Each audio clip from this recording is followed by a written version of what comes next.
DD post live में मैं हूं मुस्कान। नवरात्र के साथ ही बिहार में त्योहारों का मौसम शुरू हो गया है। छठ तक पूजा व्रत और मेले चलते रहेंगे, लेकिन चुनाव की घोषणा से पहले नेताओं की फिक्र कुछ और ही है। जो प्रचार और मेले में शामिल होने चाहिए थे, वे पटना और दिल्ली में कैंप कर रहे हैं अपने टिकट पक्का कराने के लिए। सीट बंटवारे का खेल ऐसा उलझा है कि जनता को भी समझ नहीं आ रहा कि कौन कहां से खड़ा होगा, किसको कितनी सीटें मिलेंगी और कौन कौन सी सीट पर बाजी मारेगा। अब चुनाव आयोग भी तैयार है कि दशहरा के बाद किसी भी समय बिहार में चुनावी बिगुल बच सकता है। और वहीं दो बड़े गठबंधन इस बार मैदान में है। एक तरफ मुख्यमंत्री नीतीश कुमार की अगुवाई वाला एनडीए और दूसरी तरफ तेजस्वी यादव के नेतृत्व वाला महागठबंधन। यानी महागठबंधन सीट की संख्या और क्वालिटी यानी हार जीत के हिसाब से अच्छी और खराब सीटें दोनों का मामला फंसा हुआ है। अब बात करते हैं एनडीए की। सूत्र बता रहे हैं कि चिराग पासवान की एलजेपी-आर किसी भी हाल में 30 सीट से कम नहीं चाहती है। पिछले बार की जीत और एनडीए में उनकी हिस्सेदारी का ध्यान रखते हुए वे दावेदारी ठोक रहे हैं।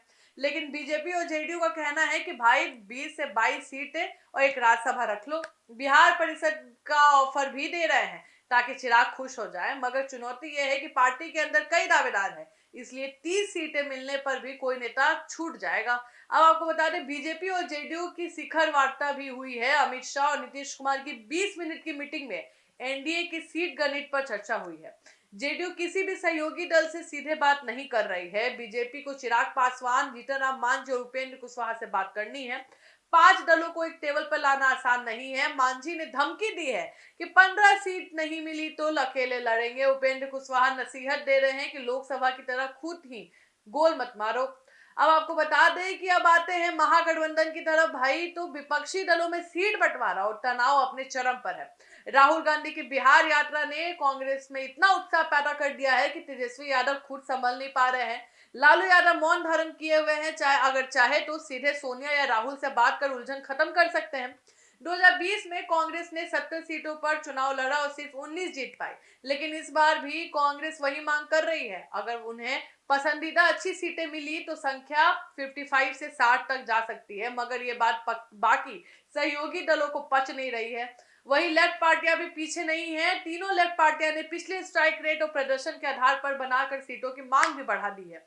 सीपीआई माले ने कहा है कि पिछली बार कम सीटें मिली और जबकि स्ट्राइक रेट सबसे बेहतर था।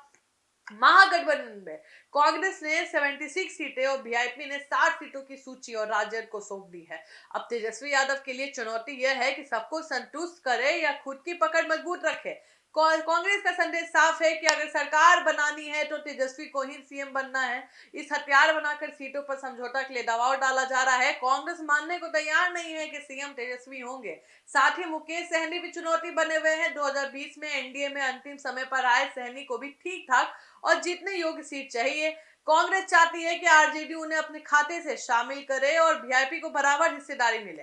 हेमंत सोरेन, जेएमएम और पशुपति पारस की पार्टी सीट निकालने का भार तेजस्वी पर है कि तेजस्वी ही उनकी सीट निकाल कर देंगे, वो भी अपने खाते में से। भाई, बिहार की सियासत में अब यह मामला बन गया है, कौन कितनी सीट पाएगा, कौन कितने नेताओं को खुश करेगा, कौन किसे कितना ऑफर के साथ मना पाएगा। एनडीए और महागठबंधन दोनों के भीतर सीटों और कुर्सियों की खींचतान जोर पकड़ रही है। 2020 में कांग्रेस का स्ट्राइक रेट महज 23% था। केवल 10 सीटें की कमी से विपक्षी दल का गठबंधन सरकार बनने से चूक गया। इसलिए इस बार हर दल कोशिश कर रहा है कि स्ट्राइक रेट बढ़े, जीतने वाली सीटें हाथ में आए। तो दोस्तों, बिहार में महापर्व के बीच सियासत का मेला सज गया है। नेता प्रचार नहीं बल्कि सीट और कुर्सी के लिए दिल्ली और पटना दौड़ रहे हैं।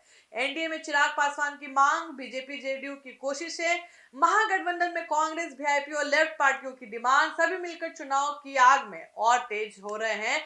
अब सवाल यह है कि क्या तेजस्वी यादव महागठबंधन को संभाल पाएंगे? क्या एनडीए की सीट बंटवारा गुत्थी सुलझ पाएगी या फिर बिहार में फिर वही होगा सियासत में हंगामा? जनता को है इंतजार। फिलहाल इस खबर में इतना ही।